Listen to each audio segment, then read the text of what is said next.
Welcome to Andy Staples on 3. It is a Dear Andy show, and we also have a very special interview for you with Florida quarterback Graham Mertz, who was in the transfer portal this time last year, and he explains what it's like in there. Is it scary? Is it dark? Well, a lot of players are finding out what it feels like to be in the transfer portal because more and more are pouring in by the day, including one who officially entered on Wednesday and immediately shot to the top of our On3 transfer portal rankings. Texas A&M defensive lineman Walter Nolen, the type of player we've talked about all season, off season, really since the transfer portal became a thing. The type of player that doesn't enter very often, a game-changing, potentially defensive lineman. This was a 5-star defensive lineman, signed with Texas A&M in the 2022 class. Played quite a bit. Is the type of player who can change games from the interior of the defensive line. And that is not the type of player who enters the transfer portal very often. So Walter Nolen, who announced on Sunday night that he was going to enter, did officially enter on Wednesday. And that's the thing with these things, you never know. I had checked with somebody at Texas A&M as early as Wednesday morning, just saying, hey, is there a chance you get him back? Is it? Nope. And they said, it's Walter. It'll happen when it happens. And it did. It is now Wednesday night. Walter's in the portal. And I'm noticing by the comments in the chat that people seem to think they know where he's going.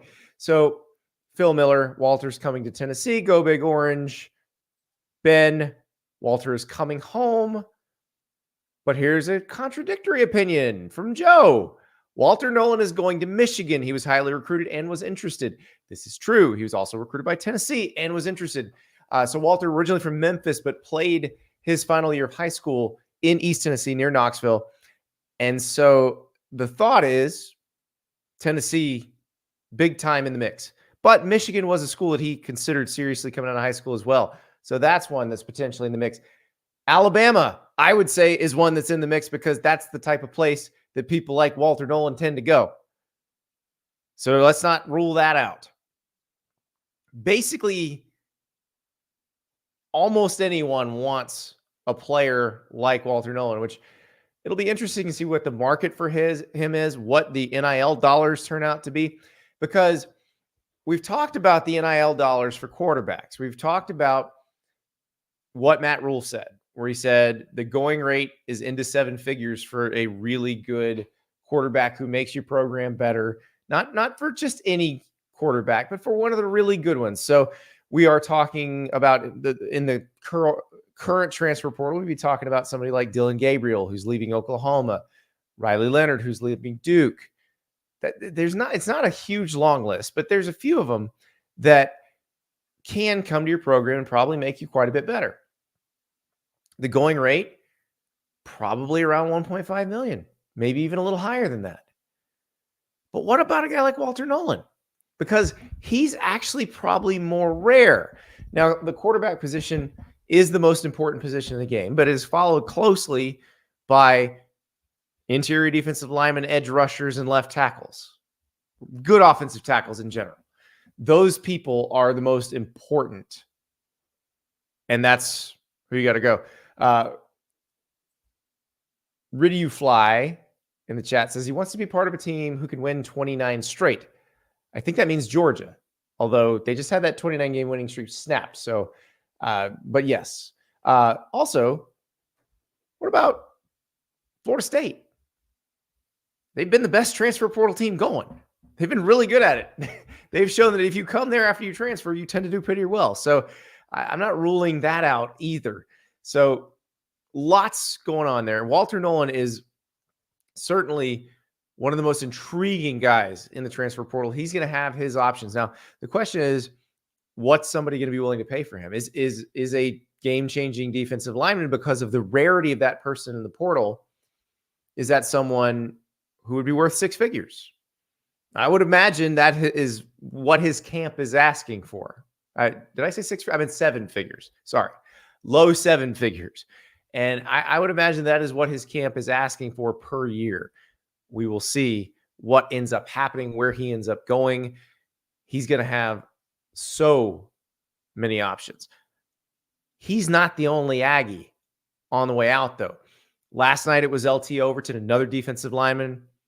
On Wednesday, Fadil Diggs, another defensive lineman, an edge rusher, announced that he was going to enter the portal. Not quite sure if he's actually in it yet, but he has made the announcement that he's going in. Offensive lineman Chase Basanis started 12 games at guard as a true freshman. He looks like he's pretty darn good. And that's another one. Those people, not plentiful in the portal. Someone who can hold their own as a true freshman at the Power 2 level, in the SEC or in the Big Ten. He is probably going to have a lot of options. Another A&M player who got into the portal news flow and got himself out of it very quickly, Bryce Anderson. There was a tweet from Bryce Anderson that basically it said something like, "I'm entering the transfer portal." Just a few little words. Very quickly in his Instagram story, he says, "My Twitter got hacked. I'm not in the portal." And as soon as I saw because I saw the Instagram story first, I saw him saying he got hacked and he's not in the portal first. And then I saw the tweet and I thought, okay, I believe him. I believe him when he says that somebody else typed this, because that's not how people announce they go into the portal. They call our guy Hayes Fawcett at On 3 and they say, "Hayes, give me an edit. Give me a graphic." You don't go in a portal without a graphic. So that's how I knew Bryce Anderson wasn't going in the portal, because he didn't have a graphic. So you gotta have that graphic to make sure you're going in the portal. That is a lot of news out of Texas A&M, and a lot of people who are coming from Texas A&M, Nolen, Diggs, Basantis, and Overton, who are going to be highly sought after because there isn't that type of person in abundance in the portal. Now, I do wonder if we're seeing this many come off of one team, are we going to see some more of this? Are we going to maybe they do become more plentiful as these guys realize their value? Because we talk about a team like Colorado, and I don't know that any of these guys are considering Colorado, but Colorado needs offensive linemen. So Chase Basanis, maybe, but I that's not what I'm hearing. I'm hearing maybe another SEC school. But we talk about Dion in Colorado needing offensive linemen. They don't have anybody who can block.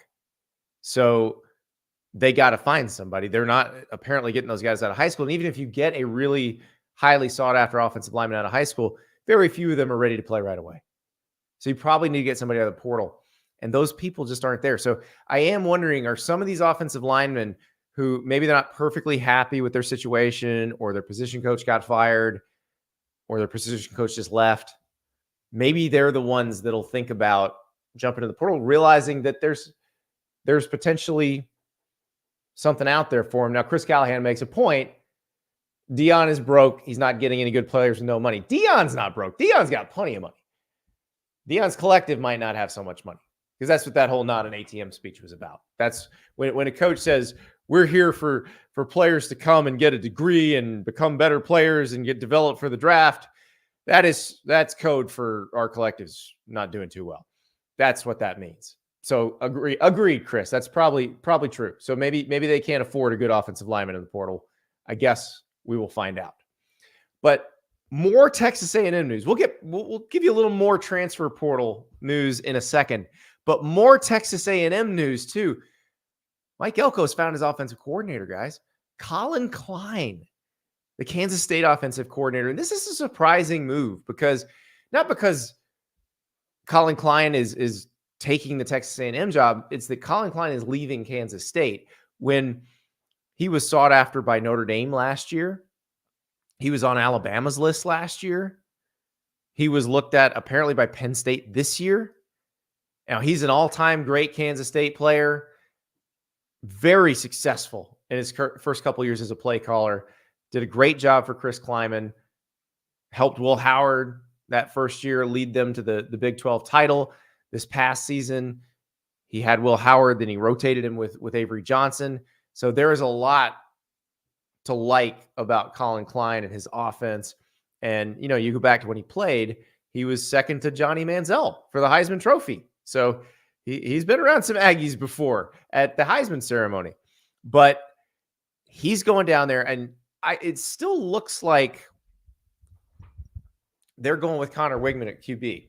And I think that's I don't have an issue with that at all. I actually am pretty excited about the idea of Connor Wigman playing in Collin Klein's offense. Because remember, Connor Wigman, that Texas A&M offense didn't look great. Whether it was Jimbo Fisher in his next to last year, his penultimate year calling the plays, or whether it was Bobby Petrino calling plays, which apparently were game planned by Jimbo Fisher this year. When Wigman was in there, the offense moved. The offense looked good. So put him in there with a guy who runs an offense that works today. I think that could be really exciting. But we'll find out. Because again, Texas A&M, they always seem close, but they never quite seem to put it together. So we will find out. But that is a really interesting hire and a big move, because he had turned down interest from some very big programs. So this is the one he said, all right, I believe in you, Mike Elko. I believe we can work very well together. And I think Aggies should be pretty excited about this, because this is a guy that everybody wanted. So if you're worried about the talent going into the portal, I understand that. But you did get some talent coming in and on the coaching staff. And we'll see what Texas A&M pulls out of the portal, because I imagine, given what they're losing, they do have a lot they need to replace. And they also probably have the resources to take some of the people who are very, very sought after out of the portal. Speaking of sought after people in the portal, I mentioned that offensive tackles are very hard to find. Spencer Brown left Michigan State. He has already committed to Oklahoma. So remember, Oklahoma lost both their tackles to the NFL this year, so they've got to replace them. So Spencer Brown probably going to be a plug-and-play type tackle there. Oregon State quarterback Aiden Childs. Remember, DJ Uyunglele already entered the portal. Aiden Childs, who was the freshman at Oregon State, who came in on occasion and looked like the future of the program. Well, then Jonathan Smith left.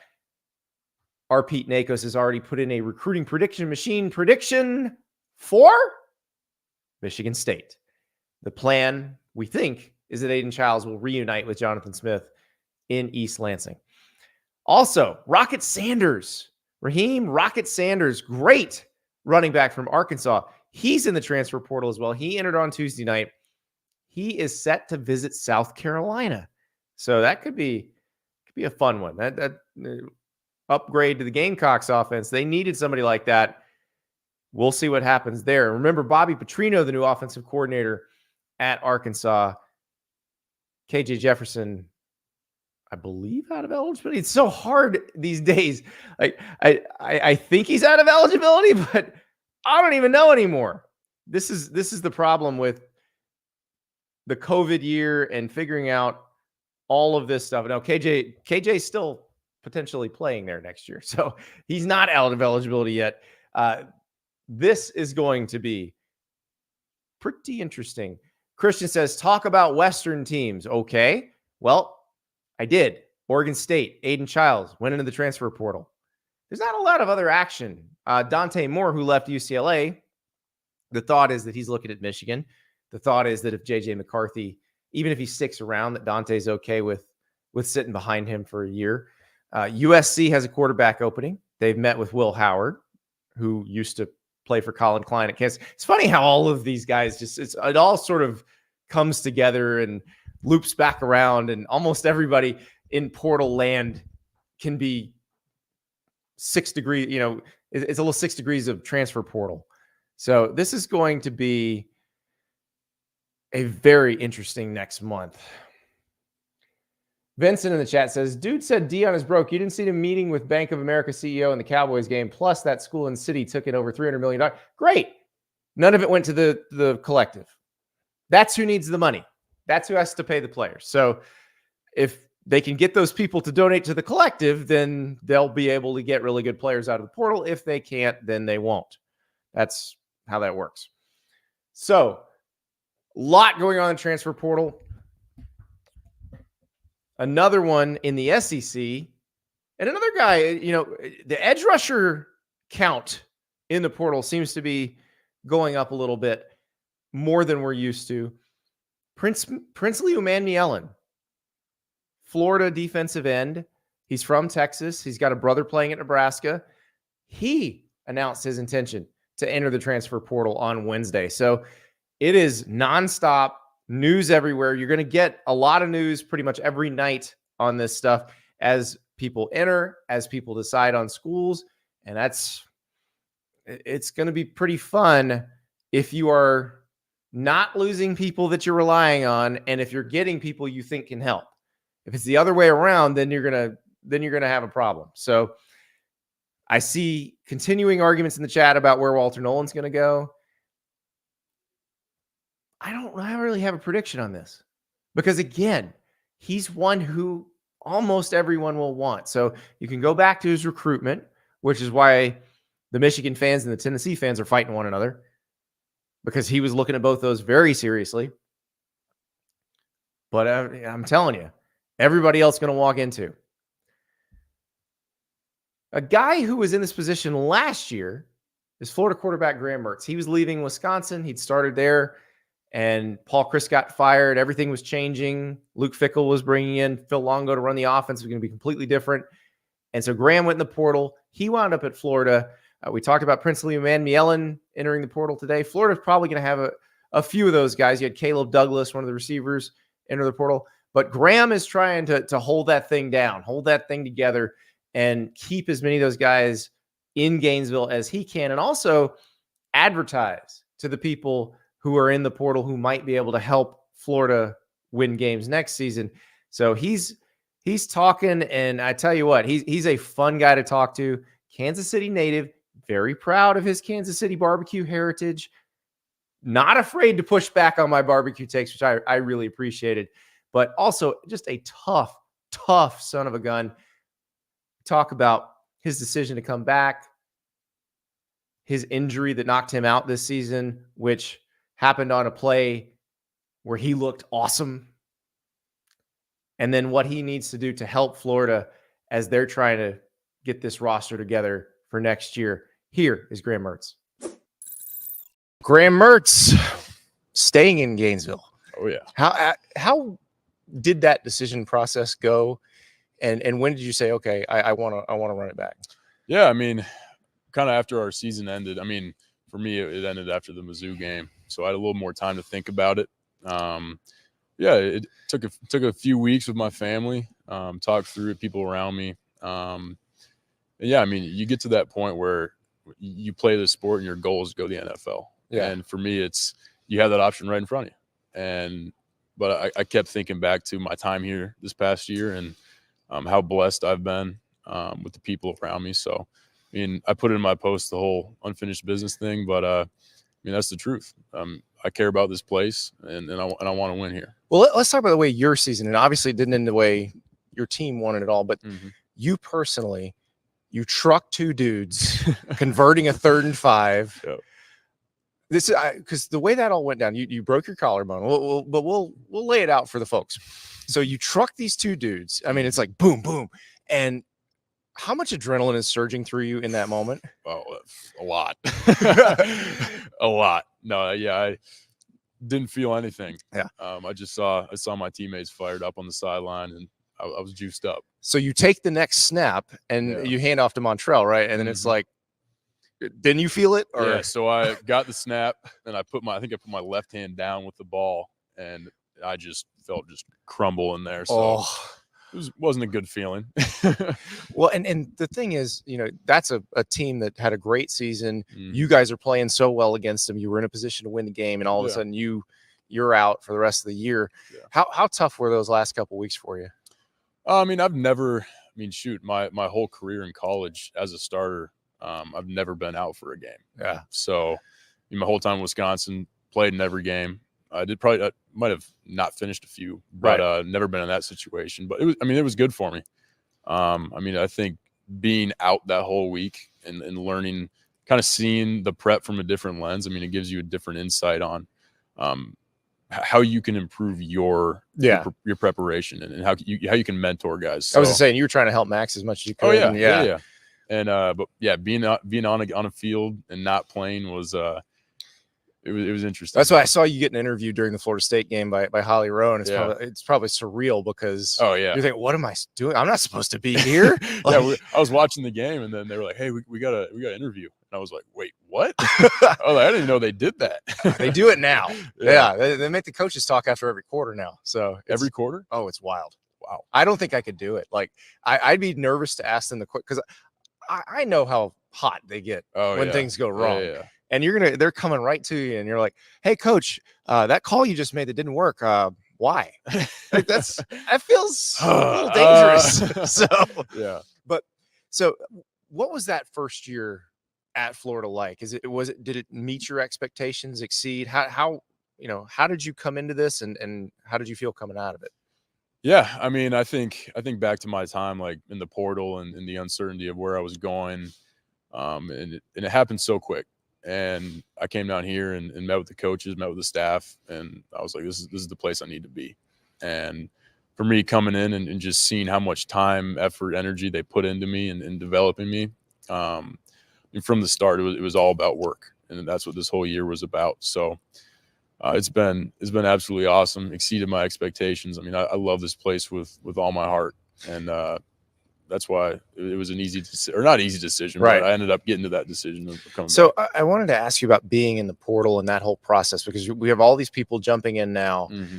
What advice would you give somebody who's in the transfer portal now in terms of dealing with that entire process? Yeah, I mean, it's probably different than when I was in it, and even a year later. Oh yeah. I think especially in today's day and age, I mean, it's growing and it's evolving. And that's what I mean. I've had a few buddies at schools, whether they're from high school buddies or Wisconsin buddies, that are in the portal. And everything I always tell them is look, you're looking out for yourself, and you got to find a place that matches what you need and what you can give to them. Like it's a mutual agreement, and it's a business decision. You got to go in there and you got to provide everything you got.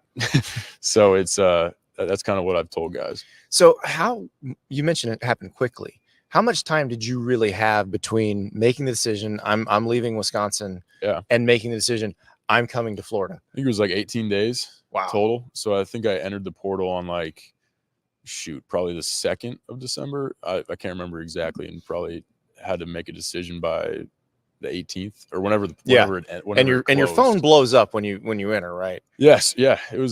It's a stressful time. You feel that pressure of, I got to make a decision. I got all these options. I don't know what I'm doing, but it's also like doing your high school recruitment in a condensed time. Yeah. So you're bouncing all these phone calls, text messages, and trying to find the best situation. I've had guys say that second recruitment, their priorities are vastly different than the first time. I mean, it's all about ball. Yeah. It's all about the system, how you fit in, and how you can make the team better. So I think, everybody I've talked to, it's all about just ball. So your decision now gives them some continuity offensively. How much can you help when they're bringing those visitors in, the guys who are in the portal or the ones who might sign out of high school, to say, hey, here's what this is what it looks like? I think that's a big part of my job these next couple of months is when guys do come in, showing them what we do, how we're going to improve, how we're going to be better, and really just I talk about the character of the people that are here at Florida. I mean, it's second to none. I mean, the amount of people we have that are just great individuals that make up this team. I mean, it's a no-brainer for me. So for me, it's relaying that information and showing the X's and O's. So what do you guys need to do better to be better than 5-7? Yeah, I think the big thing is finish, and you can't hurt yourself. And I think that got us in trouble a little bit this year. I think back to games where we just flat out as a team we didn't finish, and I think that's a player leadership thing that we will attack, and we already are attacking. And you look at games like you think about Arkansas, you think about Mizzou, even LSU. I mean, we're in all those games, and we could have won them if we finished. And I think that's the big emphasis this offseason. How do you handle it with teammates who are thinking about entering the portal, deciding whether they want to be back here? Is that a big recruitment job as well? I mean, I think this day and age is so different where, I mean, everybody's always making their own decision. And sometimes they don't want to be in that battle. So I think it's interesting when you look back at it and the recruitment of that. I mean, yes and no. I mean, you don't always know what people are thinking, and that's the different battle of this. But I think in the end, it's with all the moving chess pieces coming in and leaving. I mean, I think the people that are here, we know what this team needs to do and how we need to do it better. So that's the emphasis. So you've done this before at Wisconsin. You were in the same offense the entire time, so you know what year 2 in an offense is versus year 1. How different is it really? Man, I'm fired up. Okay. I mean, I think back to last year, like around this time, or not this time, probably like early January. I mean, I'm just trying to learn it. Yeah. And that's the emphasis. And now it's like, all right, now it's my job to teach it. And we get to get timing done earlier. So timing, anticipation, footwork on route depths and all that stuff. So it's, for me, it's all about the details and being able to relay that, teach guys.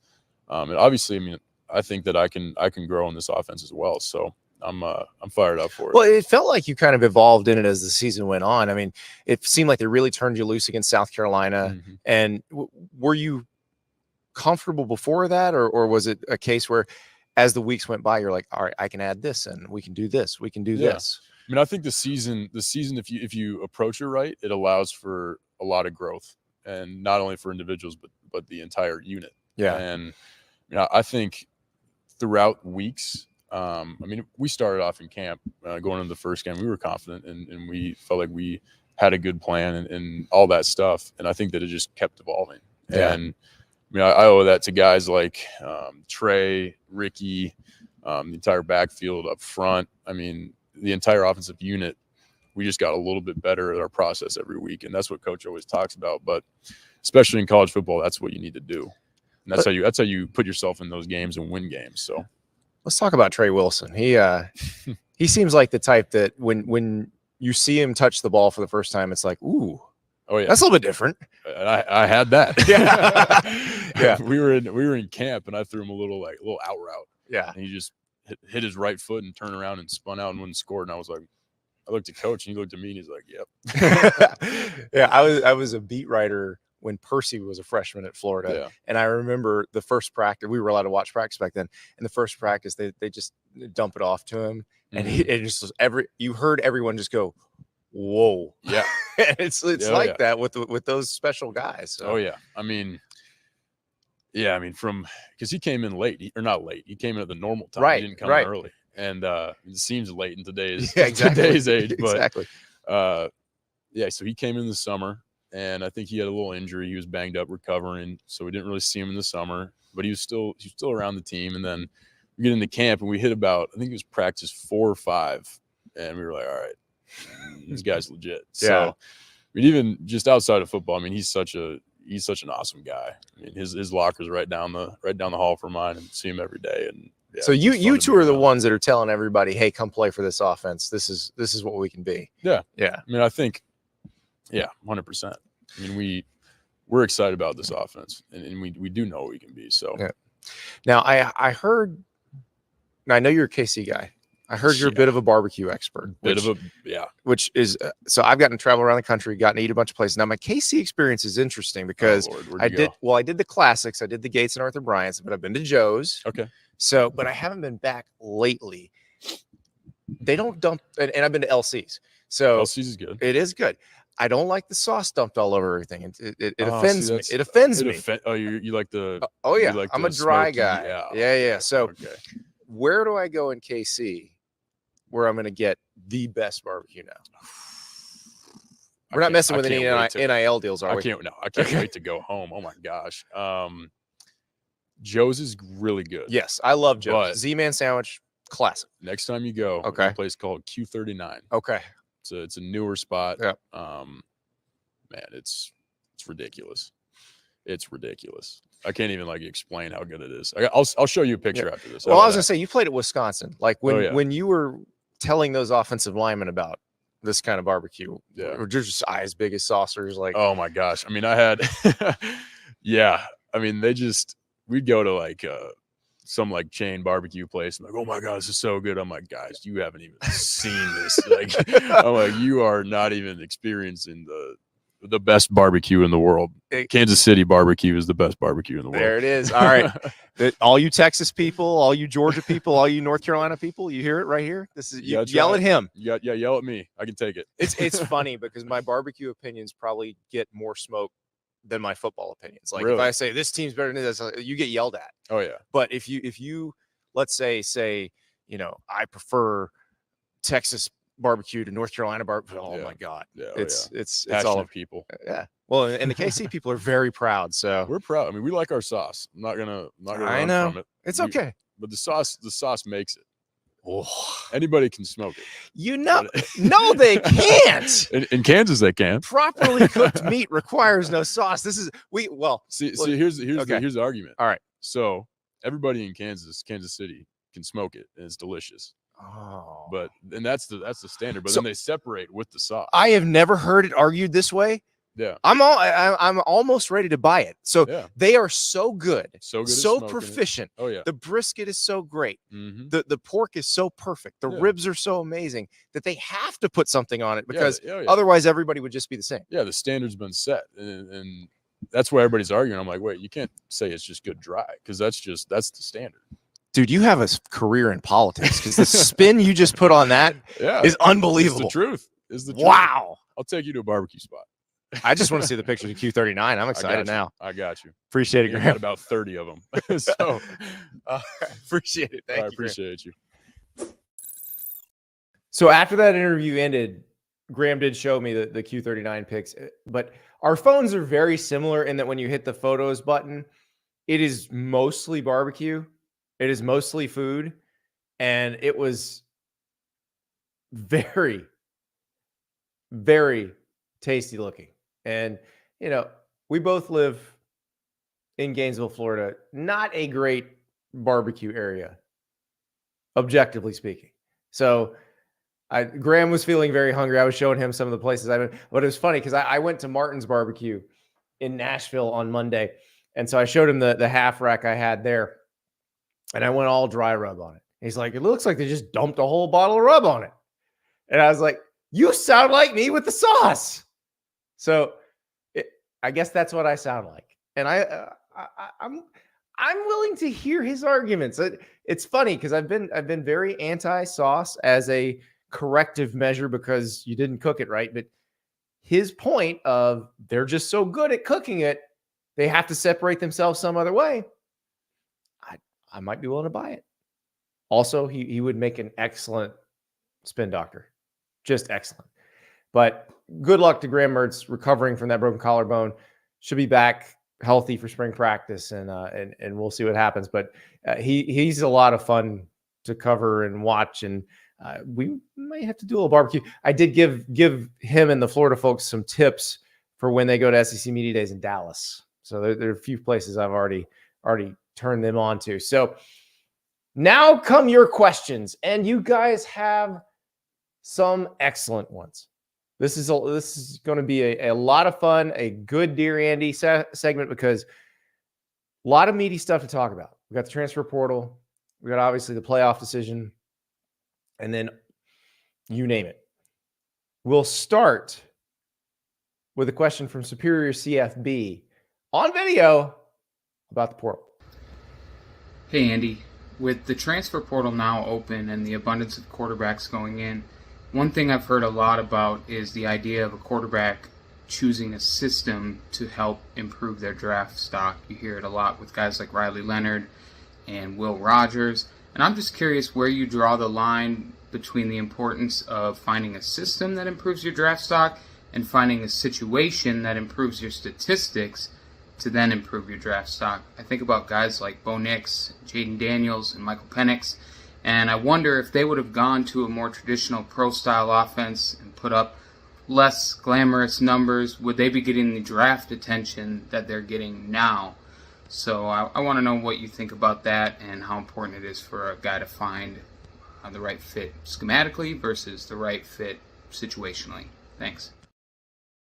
This is a great question. I think the answer is situationally. Now, that may include what scheme makes you comfortable as a quarterback, what scheme allows you to shine, to show the attributes you have that will then be looked at by the NFL teams and evaluated. But I think the guys we talked about in the Pac-12 this year, Bo Nix and Michael Penix Jr. So they're a prime example of how situation matters, how comfort matters, how knowing who you're going to be playing for and understanding how that person operates and understanding how that offense operates really makes a big difference. Because if you look at the Bo Nix situation, so when Bo transferred from Auburn to Oregon, Oregon had just hired Dan Lanning as the head coach. Lanning had just hired Kenny Dillingham as the offensive coordinator. Bo had worked with Kenny Dillingham at Auburn. Kenny Dillingham had been the OC at Auburn Bo's freshman year. Dillingham had come to Oregon from Florida State. Now at Florida State, Mike Norvell calls the plays. And if we're looking at it from an NFL perspective, so Mike Norvell, Kenny Dillingham both come from the Gus Malzahn tree. That tree does not produce a lot of NFL quarterbacks. So if you think about that, you're like, is that really where you want to go? But for Bo, having worked with Kenny Dillingham, knowing that Kenny Dillingham knew what made him work best, what plays he liked the best, what he was comfortable doing, that was the most important thing. That's what mattered. For Michael Penix Jr., same thing. He had been with Kalen DeBoer at Indiana early in his career. So he understood how Kalen DeBoer worked. He understood how he operated. He understood what the offense was going to be like, what he was going to be expected to do. And I think we've seen it now with Kalen DeBoer as a head coach at Fresno State and now at Washington. Kalen DeBoer is a brilliant tactician. And Ryan Grubb, brilliant play caller. Like, they understand exactly how to best use Michael Penix Jr., and they allowed him to put his best foot forward. The Jaden Daniels one's interesting because there wasn't the previous connection to Mike Denbrock, the OC at LSU. I think Jaden was trying to get around the best talent he could. If you look at Jaden Daniels' career at Arizona State, remember his 3-year start. He started as a true freshman there. The first year was the best. Well, Brandon Ayuk was his best receiver. First round talent. Frank Darby. Ronald Darby played DB at FSU. But Frank Darby, very good receiver to complement Brandon Ayuk. Eno Benjamin, excellent back at Arizona State. So that's what Jaden Daniels had around him early in his career. He didn't have that kind of talent around him sophomore year, junior year. And so he goes to LSU where he could be reasonably certain he was going to have a lot of talent around him. And he absolutely did. I mean, Malik Neighbors and Brian Thomas Jr. are the kind of receivers that don't grow on trees. And you could look at some of those offensive linemen. You had the 2 freshmen playing tackle last year, but you could tell those dudes were going to be really good. So I do think it is situationally much more important than schematically. I don't think, somebody saying, well, I run a pro style offense means you're going to be better off for the NFL. You just need to be able to show that you can control an offense. I'll go back to Bo Nix. One of the things that opposing coaches said about Bo Nix this year is that he seemed so in command of that offense. He seemed to understand it so well. And remember, Kenny Dillingham's gone at this point. He's gone to Arizona State to be the head coach. Will Stein's running the offense. But Bo was so in command of that offense, it felt like he could get him into the right play no matter what the defense did. And I think that matters a lot. So if we're talking about the guys in the portal this year, that's why I say for Cam Ward, if you can find a coach with air raid roots, that's the best thing for you, because you're going to be able to go in and understand immediately what's going on, and you can work and build on that. So that's where USC with Lincoln Riley or Wisconsin with Phil Longo, that's where those schemes matter. But that's not a scheme that necessarily vaults you to the NFL. Patrick Mahomes played an air raid offense, but until Patrick Mahomes, there'd never been an air raid quarterback who succeeded in the NFL. So it doesn't matter really what you play in. It's what allows you to show how good you can be. So for Cam Ward, again, I think finding somewhere that runs the air raid. For Dillon Gabriel, finding some place that takes advantage of his running ability and then marries that with the way he can throw the football. That's why I get, Oregon is the one that keeps popping up with Dillon Gabriel. And I tell you, it makes sense because you watch what Bo Nix did in that offense, and Dillon Gabriel is a similar quarterback. Like, his first instinct isn't to run. He wants to keep the play alive. He wants to throw it downfield. But when he needs to, he makes things happen with his legs. So, ditto for Bo Nix. So a very accurate passer who's played a lot of football, who can run when he needs to and make either extend a play or turn a negative into a positive. That sounds an awful lot like what Oregon had in Bo Nix. So that does seem like a pretty good fit. We do have a decision from one of the quarterbacks, Tyler Shook, who was at Oregon originally, then at Texas Tech, playing in the air raid under Zach Kittley this year. He is going to go play for Jeff Brom at Louisville. Now, Jeff Brom seems like the type who develops quarterbacks very well.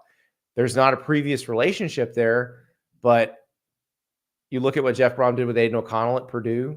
You look at some of the QBs he's had through the years, and they absolutely seem to thrive under Jeff Brom. So we'll see what happens, but I think the situation matters far more than going to some scheme that looks like an NFL offense, because that doesn't necessarily help you do anything. You just need to show how good of a quarterback you are, and then the NFL teams will evaluate, and they'll put you in those offenses and teach you those offenses, and then you can figure it out. But definitely go for situation, go for comfort, go for an offense, a coach, or in the case of Jaden Daniels, an abundance of good athletes around you that helps unlock how good you truly are. Before we get to our next question, I want to tell you about Game Time. So if you're excited about the playoff, maybe you want to go to the Rose Bowl. Maybe you're an Alabama fan, you're a Michigan fan. You've always dreamed of going to the Rose Bowl, of seeing the sun set over the San Gabriel Mountains in the third quarter. Late third, early fourth. You can do that.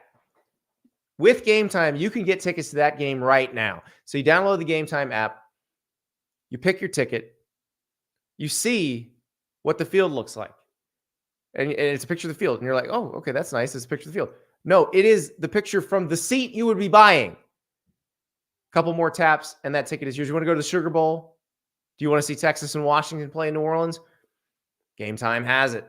You download the Game Time app, use the code STAPLES, and you get $20 off your first purchase. So that's STAPLES is the code, $20 off your first purchase. And yeah, if you want to go to those playoff games, you want to go to a Rolling Stones concert or a Taylor Swift concert, Game Time has those tickets too. Comedy shows, theater, you name it, Game Time has it, and is the easiest, least stressful way to buy tickets that you thought were impossible to get. Go to Game Time, use the code STAPLES, $20 off your first purchase. Our next question comes from Tilt the Field on X. I'm fascinated with the portal. I would like to ask what coach you would consider the king of the portal up until now, not based on how many players, but based on production and hit rate. NFL draft picks are helpful, but not the be-all, end-all for hit rate. Well, my producer River is giving away the answer, and I don't think you guys needed me to tell you that Mike Norvell at Florida State is the king of the portal. There is no question that Mike Norvell and his staff at Florida State are the best at using the transfer portal. Better than anybody. They seem to be able to fill needs that most teams haven't been able to fill in the portal. They find edge rushers, Jermaine Johnson, Jared Verse. They find defensive tackles like Fabian Lovett. They find game-changing receivers like Keon Coleman.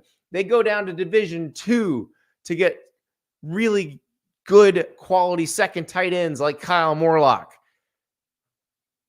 They go to the MAC to get Braden Fisk to bolster their interior defensive line. Remember all the talk we were talking about Walter Nolen and how it's hard to find defensive linemen who can really help your team in the transfer portal. Well, Braden Fisk has really helped Florida State from the transfer portal. So Mike Norvell, without a doubt, the king of the transfer portal. He's done an incredible job. And what is, I think, the most important part of what he's done is he's been able to take people out of the portal without disrupting the culture he has in place. Like the players that he inherited, the ones that have been with him for a while, they have established this is how we operate, this is how we work, this is what's expected of you, this is the standard. And when the players come in from the portal, they then must rise to meet that standard. They don't drag it down. Because I think that's the fear with a lot of coaches about the portal. That's why Dabo Swinney has been so slow to use the transfer portal, because he doesn't want to disrupt what has been a very good culture for them at Clemson. But if you do it right, you don't. Another coaching staff that's done a really good job with this is Michigan's. They don't have a ton of holes, but they've been really good at spot recruiting the people to help them in the transfer portal. One really good example this year is Ladarius Henderson, their left tackle. He was at Arizona State. Kind of like Jaden Daniels, plays a true freshman, played a lot, but it didn't seem like he was getting a whole lot better. And then he gets to Michigan and he becomes one of the most important players on the team. And it becomes clear, hey, this is a very capable player. Olu Oluwatimi last year was the guy that they plugged in on the offensive line. He was at Virginia. He was a center, and he came to Michigan as a grad transfer and did an incredible job and ended up winning the Remington Trophy, which goes to the nation's best center. This year, A.J. Barner is a tight end that they got out of the transfer portal. And you go back to that Ohio State game, Colton Loveland goes down, and all of a sudden, what do? How do you can you throw to the tight end anymore? Yeah, you can throw to A.J. Barner. And they didn't miss a beat. Now, obviously, we talk about Lane Kiffin a lot in the transfer portal. He's done a great job at Ole Miss. But the two staffs I have in Florida State, Mike Norvell, Michigan, and Jim Harbaugh, they have done the absolute best job in the portal. Now, the best at taking kind of one-offs or at one position is still Lincoln Riley, because Lincoln Riley has coached 3 Heisman Trophy winners who were transfers: Baker Mayfield, Kyler Murray, Caleb Williams. Now, granted, Lincoln Riley did originally recruit Caleb Williams to Oklahoma, and then he transferred to play for Lincoln Riley. But it's still a transfer. And Lincoln Riley did get Jalen Hurts as a transfer, and he was a Heisman finalist the year he played for Lincoln Riley. So if we're just talking quarterbacks, then maybe it's Lincoln. But definitely, if we're talking everybody, it's Mike Norvell, and it's not close. Our next question, also about Florida State, but this is a little more big picture. From Josh: why was Florida State trying to move to the SEC this summer? Did they already predict it with everything that went down? He's talking about, of course, being snubbed from the playoff, despite being a 13-0 Power 5 conference champion. They weren't predicting this necessarily, but this was something they worried might happen, because clearly the ACC is viewed as second class compared to the SEC and the Big Ten. And the Florida State people know it, and they weren't afraid to say it. They were very adamant that they want to get out of the ACC. Now, obviously, part of that is the economic reason that the SEC and the Big Ten are going to be making much more money than the ACC. They're going to be distributing a lot more money to their schools. Those schools are going to have more resources, and it's going to be harder for Florida State to recruit against them. But what also makes it harder for Florida State to recruit, remember, Florida State recruits against the best of the SEC because of where it is. What also makes it harder is now, given what's happened with Florida State getting shut out of the playoff despite being undefeated, is those SEC teams that recruit against the Seminoles are going to use that. They're going to say, you don't want to play in that conference. Look at what happened to Florida State.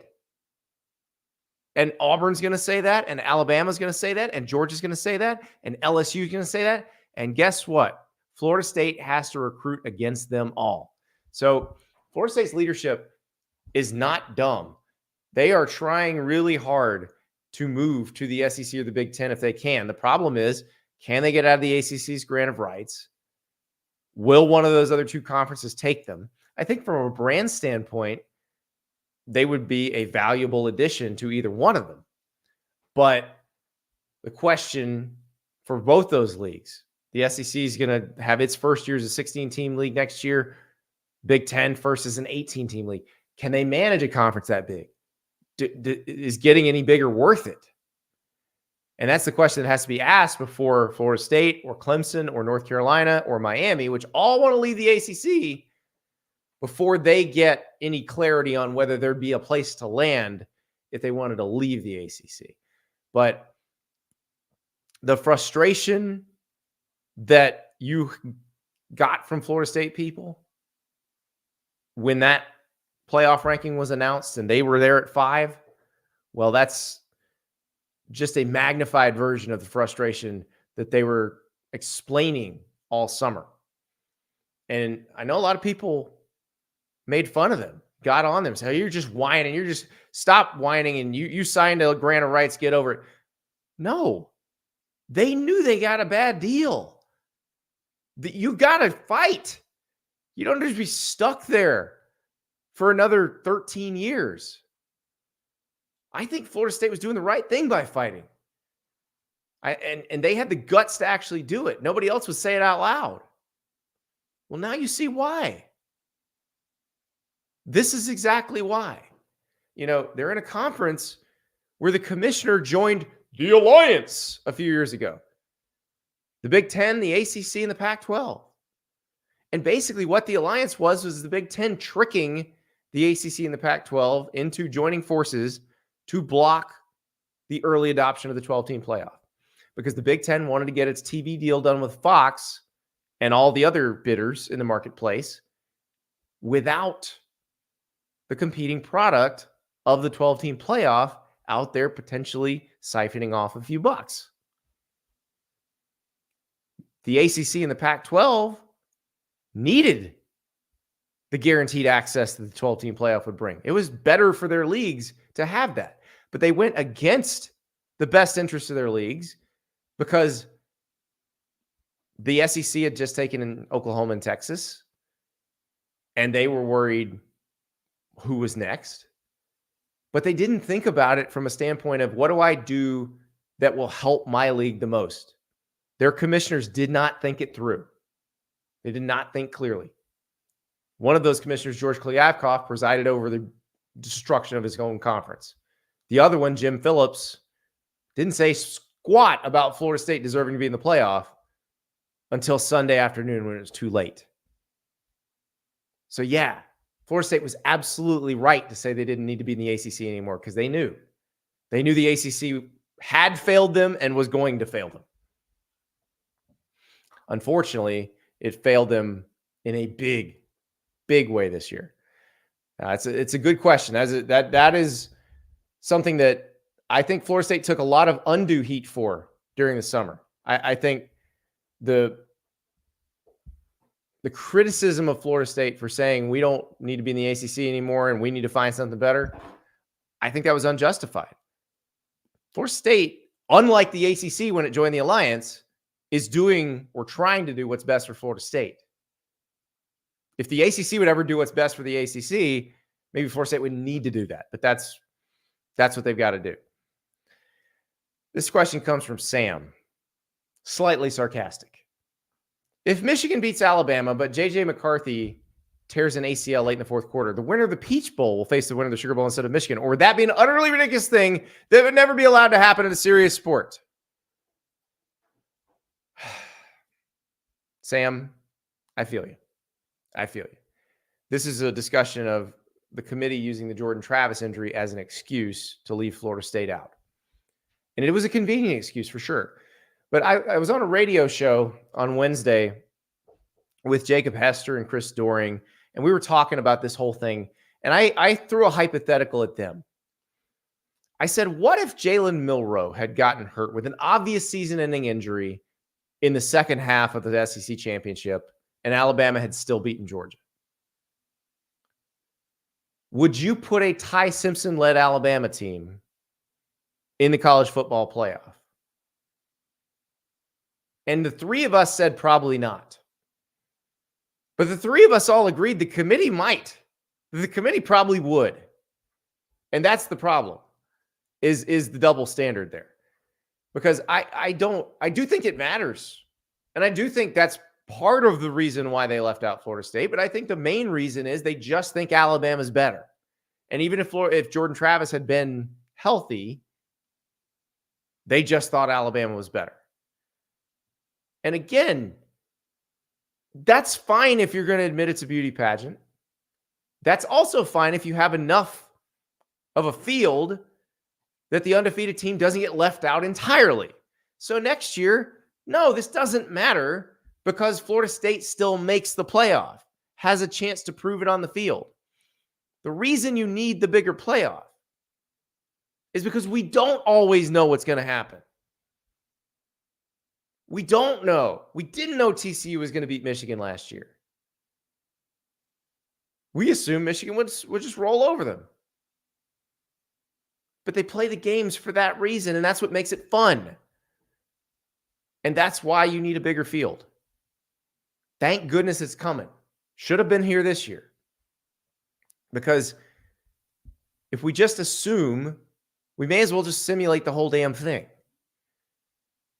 And I say this as someone who's really excited to see Michigan play Alabama in the Rose Bowl. But I would much rather it have gotten to this point because Alabama beat Florida State in a quarterfinal. That would be better because then you'd know. Then instead of hypothetically, what we think if they played Alabama would win, then you'd know.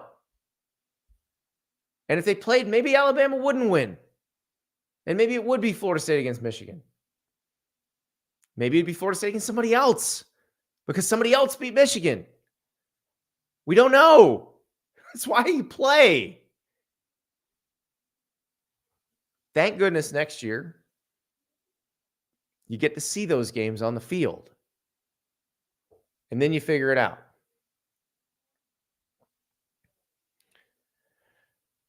We got two questions here. We'll start with ERXN on X. When it comes to this playoff mess, what would you estimate for the greed to stupidity ratio? And we're going to let another question answer that question. This question comes from Wizzy Probs on X. How stupid are the colleges and ESPN not to just go to 8 teams this year? How much more money did that cost them in lost revenue? 500 million? 1 billion? Well, they could have gone to 12 because they already had a system in place to do it. So how much did it cost them? That is a great question. So the estimates I've seen for what the 12-team playoff will ultimately bring in after it fully goes on the market in 2026. Remember, ESPN has the contract through the end of the 2025 season based on the 4-team playoff, and they're kind of tacking in the 2 years of the 12-team playoff with that.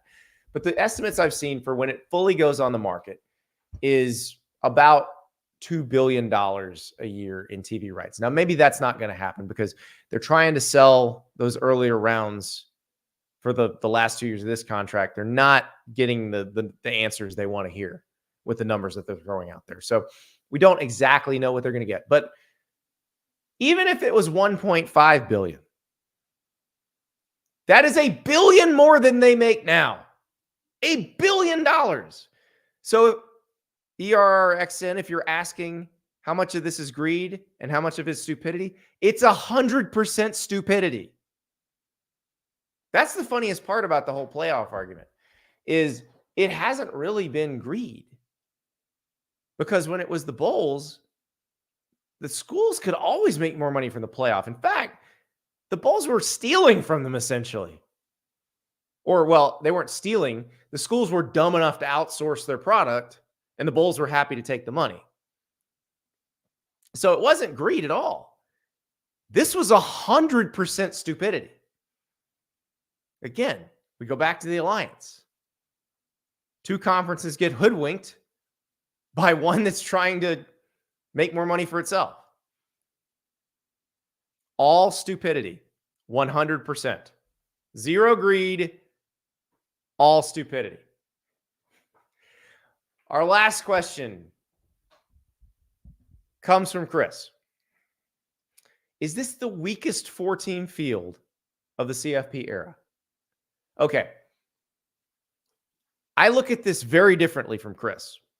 I don't look at this as the weakest field of the 4-team era. I look at this as the first time I have looked at the 4 teams in the 4-team playoff and said, I believe that all 4 teams can win the national championship. I see a scenario where each one of these teams could win the national championship. It is the first time I have felt that way since the 14 playoffs started. Most years there is one or two. One that just like last year it was Georgia. I did not have a lot of faith in anybody. Now Ohio State gave Georgia a hell of a game. And again, that's why you play the games. I didn't think Ohio State would play Georgia like that. I didn't think they'd be that good. That's why you play the games. But then you got to the TCU Georgia game and Georgia asserted its dominance. And you've seen that in other years. This is the first time where I can see Michigan doing it. I can see Washington doing it. And I know what you're thinking, Washington. Because Washington, it's funny because Washington's the 2 seed, but that's the one that I think the most people would go, are you sure that they could win? Yes, I am. I do think they could win the national championship. And I think that the second Oregon game showed you why. Because we were worried, how does Washington hold up on the line of scrimmage against Oregon? You know what? Actually, pretty darn well. They got some physical offensive linemen. They got some good edge rushers. They're pretty good up front. And that was the concern, is how would they hold up? And we'll find out. I mean, they're going to play against probably the best tandem of interior defensive linemen in the country, against Devondre Sweat and Byron Murphy at Texas, and some pretty good edge rushers, and some pretty good offensive linemen. Kelvin Banks, potential first-round left tackle. They're going to get challenged.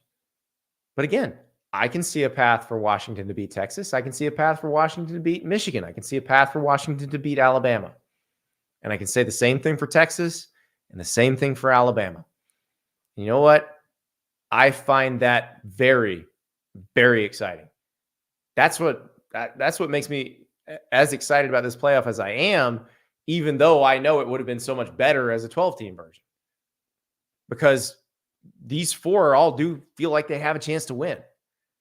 And I think part of the issue with the 4-team before is it didn't feel like that. And you've only got 3 games. You got 2 semis and a final. So you don't get a lot of entertainment out of it if you don't have but one team that can win it or 2 teams that can win it. It's much more entertaining at the bottom of a playoff where there's 1 or 2 teams that can win, where you do have the teams that actually match up well playing one another with stakes. That's fun. Like wild card weekend in the NFL is a blast to watch. Maybe those teams aren't going to win the Super Bowl. Some of them do wind up going to the Super Bowl. Some of them wind up winning it. But for the most part, the teams that win the Super Bowl are the ones that had the best record in the regular season. But they let the other ones in because the games are fun to watch. That's why they're going to do that with more teams next year. We just happen to get one this year where it does feel like all 4 can win. Now, I say that, and some team may cruise to the national title in 2 blowouts. I hope that's not what happens. But again, that's why you play the games, because we don't know.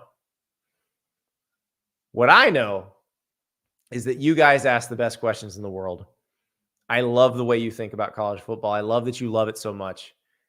And I appreciate you coming here every night and spending an hour with me, or every morning and spending an hour with me. It does not go unnoticed, and we love you for it. And just want to say thank you again. Thank you for all the great questions. Got a big show on Thursday. We got a lot to talk about. We're going to do a little Heisman Trophy preview. We're going to talk about what's going on at K-State. They just lost Collin Klein. What do they do now? They just lost Will Howard. What do they do now? Of course, there will be more transfer portal news. We'll talk to you tomorrow.